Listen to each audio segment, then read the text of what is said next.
Hello friends, good evening. कैसे हैं आप सभी?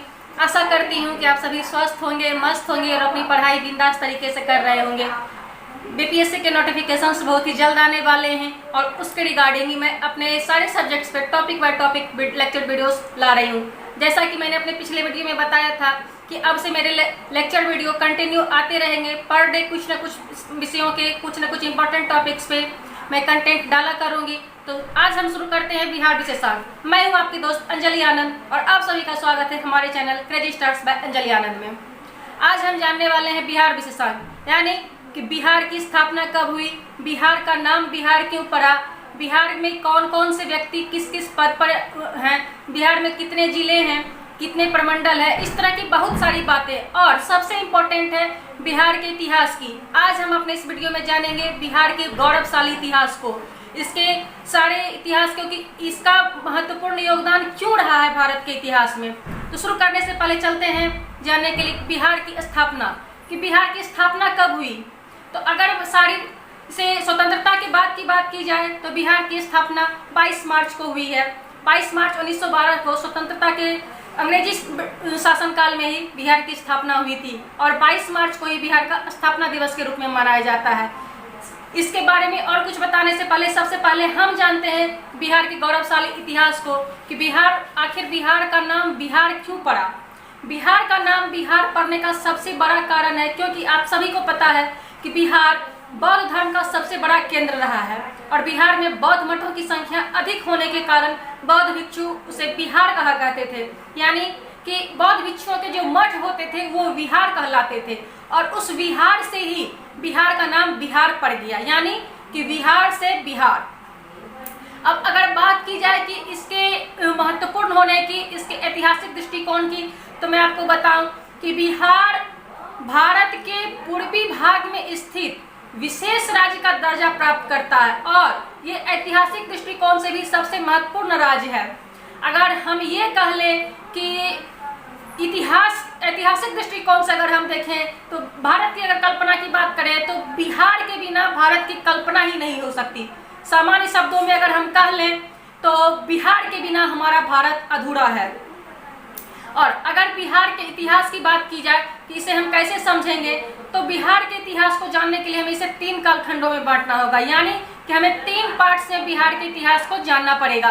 पहला होता है एंशिएंट हिस्ट्री, प्राचीन इतिहास, फिर आता है मेडिवल हिस्ट्री, मध्यकालीन इतिहास, फिर आता है मॉडर्न हिस्ट्री, नवीन इतिहास या फिर आधुनिक इतिहास। अगर हम बात करें एंशिएंट हिस्ट्री की, प्राचीन काल की, तो उस समय वैदिक सभ्यता का विकास और विस्तार भी हमारे बिहार में ही हुआ है और प्राचीन समय में बिहार 3 महान महाजनपदों में विभाजित था और वो महाजनपद थे अंग, मगध और वज्जी संघ। इन 3 महाजनपदों में हमारा बिहार विभाजित था।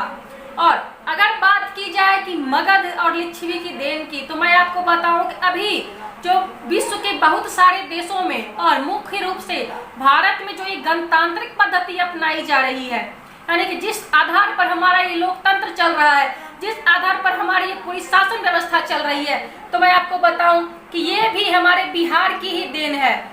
सब विश्व में, पूरे विश्व में सर्वप्रथम अगर कहीं गणतंत्रात्मक प्रणाली की शुरुआत हुई वो हमारे बिहार में ही हुई है और वो मगध और लिच्छवी गणतंत्र में महाजनपद में ये शुरू हुई थी गणतंत्रात्मक पद्धति को।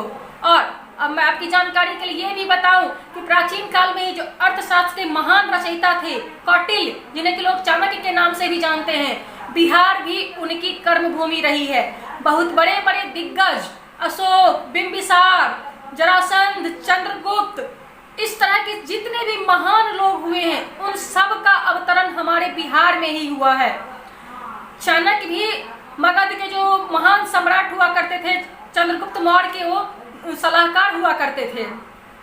इतना ही नहीं, बिहार में अनेकानेक संतों का भी जन्म हुआ है। बौद्ध धर्म की बात कर ली जाए, जैन धर्म की बात कर ली जाए, शैव धर्म की बात कर ली जाए, इन सारे धर्मों का विकास, प्रचार और प्रसार, उसकी शुरुआत हमारे बिहार से ही हुई है। और सबसे इम्पोर्टेंट थिंग, सबसे विशेष बात जो कि बिहार को सबसे विशेष दर्जा दिलाता है वो है बिहार का नालंदा विश्वविद्यालय। आपकी जानकारी के लिए मैं ये बता दूं कि जिस वक्त पूरे विश्व का 1/3 भाग अनपढ़ था, जो कि शिक्षा से वंचित था, उस समय में भी हमारे बिहार का नालंदा शिक्षा का गढ़ हुआ करता था। सिर्फ देश के अलग अलग स्थानों से ही नहीं, बल्कि विदेश के भी कई अलग अलग विदेशों से भी कई यात्री आते थे, यहाँ स्वाध्याय करने के लिए आते थे, पठन पाठन करने के लिए आते थे, बिहार से शिक्षा प्राप्त करने के लिए आते थे। और ये इसकी स्थापना, नालंदा विश्वविद्यालय की स्थापना भी गुप्त काल में हुई थी, यानी गुप्त के शासन काल में ही नालंदा विश्वविद्यालय की स्थापना की गई थी। सम्राट जरासंध, अशोक, अजातशत्रु, बिंबिसार, इन सारे राजाओं की जितनी भी महान उपलब्धियां हुई है वो सब बिहार से ही संबंधित थी और बिहार से ही शुरू भी हुई है। और अगर इसकी महत्ता की बात कर ली जाए कि पूरे विश्व में ये क्यों प्रसिद्ध था, कैसे प्रसिद्ध था, क्या प्रमाण है कि हमारा बिहार पूरे विश्व में प्रसिद्ध था, तो इसका सबसे बड़ा प्रमाण होता है कि जब 302 ईसा पूर्व सम्राट, यूनानी सम्राट सिकंदर ने अपने दूत सेल्यूकस मेगास्थनीज को और अपने सेनापति सेल्यूकस को भेजा था, मौर्य काल में पाटलिपुत्रा आया था।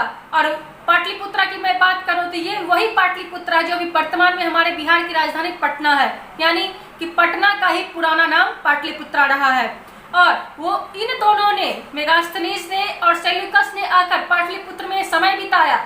उसने यहाँ आकर यहाँ की शिक्षा पद्धति को, यहाँ प्रचलित यहाँ की सभ्यता संस्कृति को सीखने के लिए वो सिर्फ बिहार आया था। और अगर बात की जाए इसके आगे की, तो 270 ईसा पूर्व सम्राट अशोक का शासन, अगर उन दिनों की बात की जाए तो अशोक को चक्रवर्ती सम्राट की संज्ञा दी गई है। और अभी वर्तमान में जो हमारे राष्ट्रीय ध्वज का जो प्रतीक चिन्ह है, अशोक स्तंभ, जो चक्र बना हुआ है, हमारे तिरंगे का, राष्ट्रीय ध्वज का जो बीच का चक्र है, वो चक्र भी हमारे सम्राट अशोक की ही देन है, जो कि बिहार की सबसे बड़ी उपलब्धि है। और आज भी जो हमारा राष्ट्रीय प्रतीक कहलाता है अशोक स्तंभ, वो भी हमारे सम्राट अशोक की ही देन है। और अशोक बिहार की धरती से हैं। ये हमें हमारे गौरवशाली इतिहास का, हमारे बिहार के गौरवशाली इतिहास का सबसे स्वर्णिम इतिहास है। स्वर्णाक्षरों में ये अंकित है कि हमारे बिहार की धरती से ही हमारे संपूर्ण भारत में, हमारे पूरे देश भारत का जो प्रतीक चिन्ह है अशोक स्तंभ, वो हमारे बिहार की कृति है, वो हमारे बिहार के सम्राट की कृति है। सिर्फ इतना ही नहीं, प्राचीन समय में बिहार में विदेशियों का जमावड़ा था। ये कह लिया जाए कि बाकी हर जगहों की अपेक्षा बिहार में महिलाओं का भी सम्मान था। उसके लिए मैं आपको याद दिलाऊं कि विश्व प्रसिद्ध सुंदरी आम्रपाली की अगर मैं यहाँ चर्चा नहीं करूं तो ये उनके साथ बेईमानी होगी। आपको पता ही है कि आम्रपाली कौन थी। वो लिच्छवी राज्य में वैशाली की गणिका थी, देवकन्या थी वो। और वो आम्रपाली अपनी सुंदरता, अपने चातुर्य से सिर्फ बिहार में ही नहीं, सिर्फ भारत में ही नहीं, वो पूरे विश्व में अपनी सुंदरता और अपनी चतुरता का लोहा मनवा चुकी थी। और ये साबित करती है कि उस वक्त बिहार की महिलाएं भी पुरुषों के कदम से कदम मिलाकर हर एक क्षेत्र में उनके समान चल रही थी। ये हो गई हमारे बिहार की प्राचीन इतिहास। कुछ विशेष कारणों से, कुछ राजनीतिक दबाव से, कुछ अलग अलग कारणों से, बाह्य आक्रमण की वजह से बिहार में मध्य युग में कुछ बिहार के गौरव में बट्टा तो लगा, कुछ हानि हुई, लेकिन फिर भी वो पूरी तरह से बिहार के अस्तित्व को खत्म नहीं कर सके। बहुत सारे विदेशी आक्रमण तब होते हैं जबकि उन्हें कुछ नष्ट करना होता है, अगर वहां से कुछ लूटना होता है, कुछ छीनना होता है, उसकी सभ्यता संस्कृति को नष्ट करना होता है, तभी वहाँ विदेशी आक्रमण ज्यादा होते हैं। और ये विदेशी आक्रमण गवाह है इस बात का कि हमारे बिहार की सभ्यता संस्कृति इतनी विकसित थी कि विदेशियों को यहाँ आना पड़ता था, यहाँ से सीखने के लिए, यहाँ विध्वंस करने के लिए। और लगातार जो विदेशी आक्रमण हो रहे थे उन्होंने बिहार को काफी क्षति भी पहुंचाई।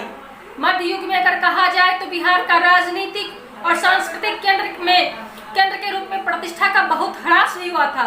ये अपनी प्रतिष्ठा को बहुत हद तक गवा चुका था मध्यकाल में। लेकिन जब मुगल काल में दिल्ली सत्ता का केंद्र बना, जिस वक्त की पूरे भारत में मुगलों का शासन स्थापित था और दिल्ली उसकी सत्ता का केंद्र था मुगलों का, उस समय बिहार में एक शासक सबसे ज्यादा लोकप्रिय हुआ और वो शासक था शेरशाह सूरी। मध्यकाल में अगर सबसे ज्यादा अगर कोई सम्राट लोकप्रिय हुआ, कोई शासक लोकप्रिय हुआ, तो वो था शेरशाह सूरी। और शेरशाह सूरी को सिर्फ उसकी महानता के लिए, उसकी गुणवत्ता के लिए ही नहीं जाना जाता है, उसने बिहार की स्वतंत्रता के लिए भी काम किया। उसने बिहार में सार्वजनिक रूप से बहुत तरह के बहुत सारा निर्माण भी उन्होंने किए हैं। ग्रैंड ट्रंक रोड भी उसकी एक सबसे बड़ी देन है। आज जहाँ कहीं भी ग्रैंड ट्रंक रोड है, वो हमारे बिहार के ही सम्राट शेरशाह सूरी की ही देन है। आपको मैं ये भी बताऊं कि ब्रिटिश शासन में बिहार बंगाल का एक प्रांत हुआ करता था, बिहार बंगाल प्रांत का एक हिस्सा हुआ करता था, और शासन की बागडोर उसमें कलकत्ता के हाथ में थी। यानी कि बिहार तो एक प्रांत हिस्सा था, एक राज्य था, लेकिन यहाँ पे शासन सत्ता चल रही थी ब्रिटिश शासन की, और वो हैंडल किया जाता था कलकत्ता से। और 1912 में बिहार बंगाल से अलग होकर एक प्रांत का दर्जा बना। लेकिन उस समय भी जब बिहार बंगाल से अलग हुआ 1912 में, तो उस समय उड़ीसा और बिहार को मिला करके एक राज्य बना था, जिसे कि बिहार नाम दिया गया था। और फिर भारत शासन अधिनियम 1935 के आधार पर उड़ीसा भी बिहार से अलग होकर एक स्वतंत्र राज्य, एक स्वतंत्र प्रांत बन गया। अब अगर बात की जाए बिहार की स्वतंत्रता संग्राम की, तो भारतीय स्वतंत्रता संग्राम के दौरान गांधी जी के द्वारा पहला सत्याग्रह भी हमारे बिहार से ही शुरू हुआ। अगर हम आधुनिक इतिहास की बात कर रहे हैं, बिहार के आधुनिक इतिहास की बात कर रहे हैं, जिसमें कि हमें सबसे ज्यादा स्वतंत्रता संग्राम से रिलेटेड पॉइंट्स पढ़ने पड़ते हैं, तो वहां भी सबसे बड़ा देन हमारे बिहार का ही है। क्योंकि आजादी दिलाने में, भारत को स्वतंत्र कराने में महात्मा गांधी का एक इम्पोर्टेंट रोल रहा है। और महात्मा गांधी ने जब स्वतंत्रता संग्राम का पहला अपना सत्याग्रह शुरू किया था, तो उनका पहला सत्याग्रह भी हमारे बिहार से ही शुरू हुआ था, चंपारण से। नील क्रांति, सबने अवज्ञा आंदोलन, इन सब की शुरुआत भी हमारे बिहार से ही हुई थी। और आजाद भारत में अगर बात कर ली जाए कि भारत की आजादी के बाद बिहार का योगदान, तो मैं आपको बताऊं कि आजाद भारत में कोई भी भारत का पहला राष्ट्रपति हमारे बिहार की ही देन है। यानी क्योंकि जो भारत के सर्वप्रथम राष्ट्रपति बने थे डॉक्टर राजेंद्र प्रसाद, वो भी बिहार के सिवान जिले से ही थे। उनकी जन्मस्थली भी बिहार का सिवान जिला ही रहा है। और सिखों के 10वें गुरु गुरु गोविंद सिंह की जन्मस्थली भी बिहार ही रही है। और इस तरह से मैं ये आपको बता रही हूँ कि बहुत सारे महान लोगों का, वो चाहे बड़े से बड़े साइंटिस्ट हों, बड़े से बड़े विद्वान हों, बड़े से बड़े नेता हों, बड़े से बड़े बुद्धिजीवी हों, उन सब का आविर्भाव भी हमारे बिहार में ही भी हुआ है। आज भी हमारे बिहार से सबसे ज्यादा IAS और PCS ऑफिसर्स निकलते हैं। जितने भी प्रशासनिक सेवा में जितने भी पदाधिकारी जाते हैं, उनमें से सबसे ज्यादा हमारे बिहार से ही जाते हैं। आज भले ही कुछ राजनीतिक लोगों की लोग ने कुछ फिर से जो कुछ नए नए मीरचंद और जयचंद और मीर जाफर ने अपना फन फैलाना शुरू किया है, उन सब की वजह से भले ही हमारे बिहार की छवि कुछ धूमिल हुई हो, लेकिन अभी भी पूरे विश्व में, न सिर्फ मैं भारत की बात कर रही हूँ बल्कि मैं पूरे विश्व की बात कर रही हूँ, कि अगर पूरे विश्व में कहीं भी कुछ भी नया हो रहा है, कुछ अच्छा हो रहा है, उन सब के मूल में भी हमारे बिहार का ही योगदान रहता है। यानी वो साइंटिस्ट हो, टेक्नोलॉजी हो, जो भी डिपार्टमेंट हो, हर जगह हमारे बिहारियों ने अपना वर्चस्व स्थापित किया है। और इसके साथ ही मैं आपसे आज विदा लेना चाहूँगी। हमारा ये बिहार विशेषांक का भी वीडियो शुरू हो चुका है। इसके अगले समय पार्ट में हम जानेंगे बिहार के ऐतिहासिक स्रोत को, यानी कि बिहार के इतिहास को जानने के लिए क्या क्या ऐतिहासिक स्रोत हैं, इनसे रिलेटेड मैं सारे पॉइंट्स और सारे डीप में फैक्ट्स में लेकर आऊँगी। और आप अगर मेरे चैनल पर नए हैं तो मेरे चैनल को लाइक एंड सब्सक्राइब करें, मेरे फेसबुक पेज को फॉलो करें, जहां मैं लाइव क्लासेस लाने वाला हूँ। टिल देन, जय हिंद।